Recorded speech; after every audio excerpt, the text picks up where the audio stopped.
আসসালামু আলাইকুম এভরিওয়ান, আশা করছি সবাই আলহামদুলিল্লাহ ভালো আছেন। গত সপ্তাহে তো শুনেছেন আমাদের বাসায় গ্যাসের সমস্যা। তো বেশ 3 দিন গ্যাস ছিল না। তো বৃহস্পতিবার, শুক্রবার, শনিবার, রবিবার তো আমরা আর ওয়েট করি নাই। আমরা শনিবার দিন সকালবেলা মানে গ্যাস চুলা একটা কিনে নিয়ে আসলাম। তো এটা ছিল ইন্ডাকশন চুলা, ওভেন আর কি, ইলেকট্রিক চুলা।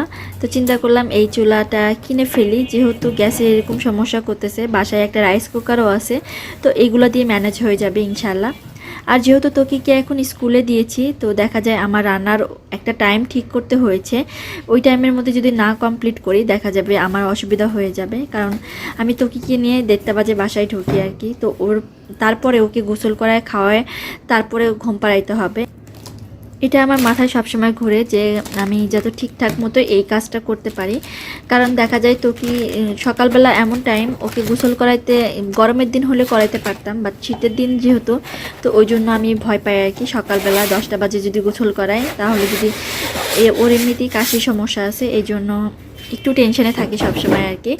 তো যাই হোক, চুলাটা ওপেন করলাম। এই যে এই সুন্দর চুলাটা, তো কি বাবা বলল যে চুলাটা কিনে দিই তোমাকে। যদিও আমার অল ইন অন যে মানে ইলেকট্রিক চুলাগুলো আছে, যেগুলোতে মানে পাতিল সহ থাকে, মানে কড়াই সহ থাকে, ওই টাইপের জিনিস বেশি পছন্দ ছিল। বাট কিছু করার নাই, পরিস্থিতির চাপে এগুলাই কিনতে হবে। আর এই চুলাটাই সব ধরনের পাতিলে আমি ইউজ করতে পারবো, অ্যালুমিনিয়াম থেকে শুরু করে যে কোনো পাতিল আমি ইউজ করতে পারবো এটাতে। তো এই চুলাটা কেনার কারণ, আমার বাসায় কিন্তু মানে ইন্ডাকশন চুলার যে পাতিলগুলো সেগুলো আছে। বাট অনেক সময় দেখা যাবে যে আমার বড় কোনো পাতিলের দরকার হবে, তখন আমি যদি পাইনি চান্স এটাতে না দিতে পারি, তখন তো আমার অসুবিধা হয়ে যাবে। ওই জন্য চিন্তা করলাম যে এটাই কিনে ফেলি। তো এই তো চুলাটা বের করে তারপরে আমার টেবিল পরিষ্কার করে নিয়েছি, যেহেতু আজকে বাবা আসবে, তো ওই জন্য আর একটু ভালো করে ক্লিন করে নিয়েছি সব কিছু। আর তোকির বাবা বাসায়ই ছিল, এই জন্যই আজকে আমি এই চুলায় রান্না করতেছি, কারণ আমার প্রচণ্ড ভয় লাগে এগুলা চুলায় রান্না করতে। তো যাই হোক, আজকে যেহেতু আমি অভ্যস্ত না, এই জন্য আমার ভয় লাগে। তো একবার রান্না করার পরে তো তারপরে ভয়টা ভেঙে গিয়েছে।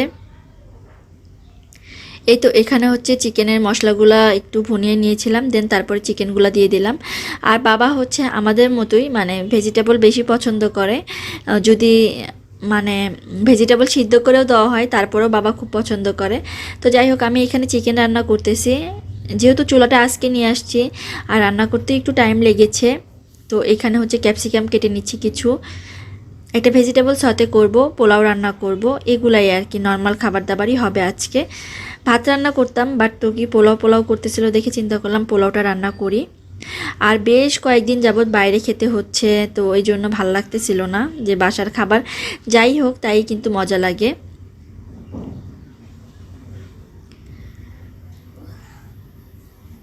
একটু ভর্তা টর্তা করতাম, বাট যেহেতু বাবা আসবে এই জন্য চিন্তা করলাম আজকে এখন এটা রান্না করি, আর রাত্রেবেলা ভর্তা করব। যেহেতু এগুলো সব মোটামুটি থেকেই যাবে। এখানে কিছু ব্রোকলি আর কি কেটে নিচ্ছি, একটা ভেজিটেবল সতে করব এই জন্য।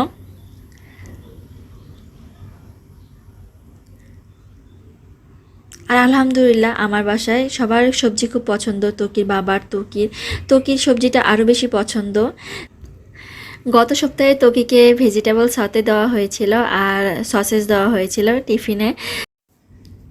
তো তারপরে ওর মিস আমাকে বলতেছে যে তোকিকে পাস্তা দিয়েন, তোকি এই কথা বলতেছে। তো আমি বললাম ঠিক আছে। তারপরে জিজ্ঞেস করলাম না ওরকম, তো একটু কি যেন একটা কথাই আমি বললাম যে তোকি তো সবজি খুব পছন্দ করে। তো উনি বললো মাশাল্লাহ, তোকি তো অনেক গুড বয় তাহলে। আমি বললাম হ্যাঁ, ও খাওয়া নিয়ে একটু দুষ্টামি করে না। তো তখন আমাকে বলতেছিল যে তোকি গত সপ্তাহে আমাকে বলেছে তোকি একটু দুষ্টু, কিন্তু ওকে বাসায় বুঝাবেন। তো তারপরে সে আমাকে বললো এই সপ্তাহে যে না, তোকি দুষ্টামি অনেক কমে গেছে, তো মাশাল্লাহ খুব ভদ্র হয়ে থাকতেছে এখন আলহামদুলিল্লাহ।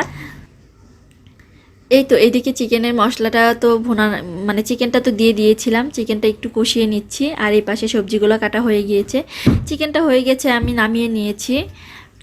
তো এরপর একটুখানি অলিভ অয়েল দিয়ে দিলাম, যেহেতু ভেজিটেবল সতে করব এই জন্য একটুখানি অলিভ অয়েলই দিব এখানে। দেওয়ার পরে এখানে কিছু রসুন কুচি আর কি ভেজে নিব। রসুনগুলো দেওয়ার পরে দিয়ে দিলাম গাজর আর আলু। এই সবজিগুলো সিদ্ধ হইতে একটু টাইম লাগে। এই জন্য এগুলো একটু আগে দিয়ে দিলাম। দেওয়ার পরে একটুখানি ভেজে নিব। নেওয়ার পরে আমি এখানে একটুখানি পানি অ্যাড করব, যাতে আলু আর গাজরটা একটু সিদ্ধ হয়। যদি আলাদা করে আমি ভাপ দিয়ে নিতাম তাহলে দেখা যেত যে এটার মধ্যে পানিটা ফেলে দিতে হইতো। তো ওই জন্য পানিটা আর ফেলবো না, এভাবেই সিদ্ধ করে নিব চিন্তা করলাম। এখানে কিন্তু একটুখানি লবণ দিয়েছি আমি, আর একটুখানি গোলমরিচ দিয়ে দিব।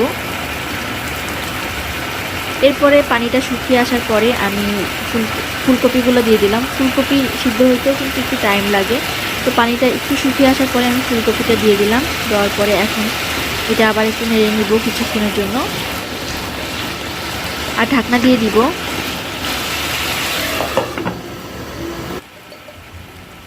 এখানে ঢাকনাটা খুলে আবার একটুখানি গোলমরিচ দিয়ে দিব, আর আমি কিন্তু এখানে লবণও দিয়েছি।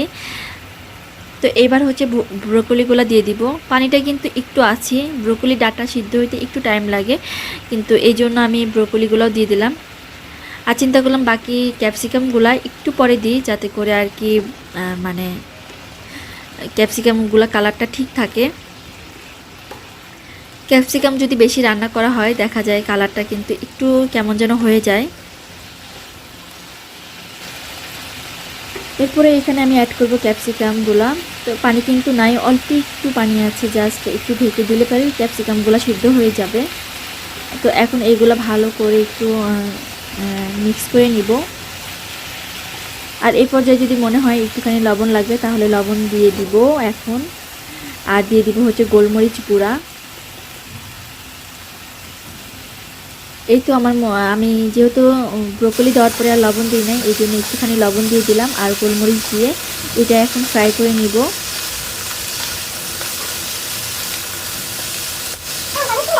আমাকে বলেছিল মানে যেখান থেকে নিয়েছি যে সবসময় হচ্ছে 1600-তে দিয়ে রান্না করবেন। তো আমি 1600-তে দিতেও ভয় পাইতাম, 1300-তে দিয়ে রান্না করতাম।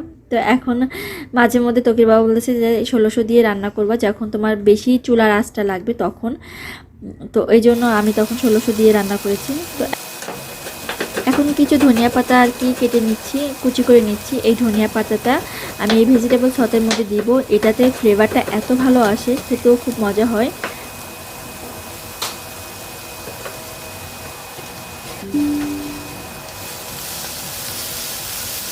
এই তো সব কিছু ভালো করে মিক্স করে নিয়ে আমি এখন হচ্ছে এটা নামিয়ে নিব।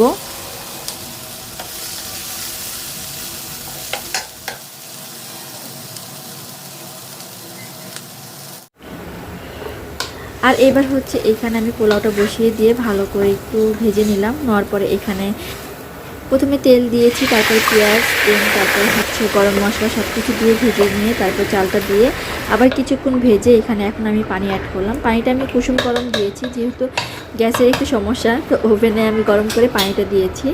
তো এরপরে হচ্ছে এখানে আমি অ্যাড করব গুঁড়া দুধ। তো গুঁড়া দুধটা দিলে পোলাওটা আমার কাছে মনে হয় অনেক বেশি মজা হয়, আর কালারটাও খুব সুন্দর আসে সব কিছু মিলিয়ে। তো এই জন্য গুঁড়া দুধটা দিয়ে দিলাম। দেওয়ার পরে এখানে আমি ঢাকনা দিয়ে দিব। যেহেতু এই চুলায় আমি রান্না করে অভ্যস্ত না, আমার পাতিলগুলো কেমন ঘুরতেছে, তো দেখি হয়তো বা বুঝতেছে। যাই হোক, এবার হচ্ছে ঢাকনা দিয়ে ঢেকে রেখে দিলাম। এই তো দুপুরের খাবার ছিল আমাদের ভেজিটেবল সসে, দেন ছিল পোলাও, একটা স্যালাড ছিল, দেন এখানে ছিল মুরগির মাংস, এখানে ছিল ডাল, ঘন ডালটা। তো বাবার এই ডালটা খুব পছন্দ, তো এই জন্য এই ডাল রান্না করেছি। তো এই তো, আর এখানে ছিল টমেটো সালাদ, ছিল বগুড়ার দই। এই তো আলহামদুলিল্লাহ আমাদের দুপুরের খাবার আজকে। তো সবাই ভালো থাকবেন, সুস্থ থাকবেন, আমাদের জন্য দোয়া করবেন। আজকের মতো এই পর্যন্তই। আল্লাহ হাফেজ, আসসালামু আলাইকুম।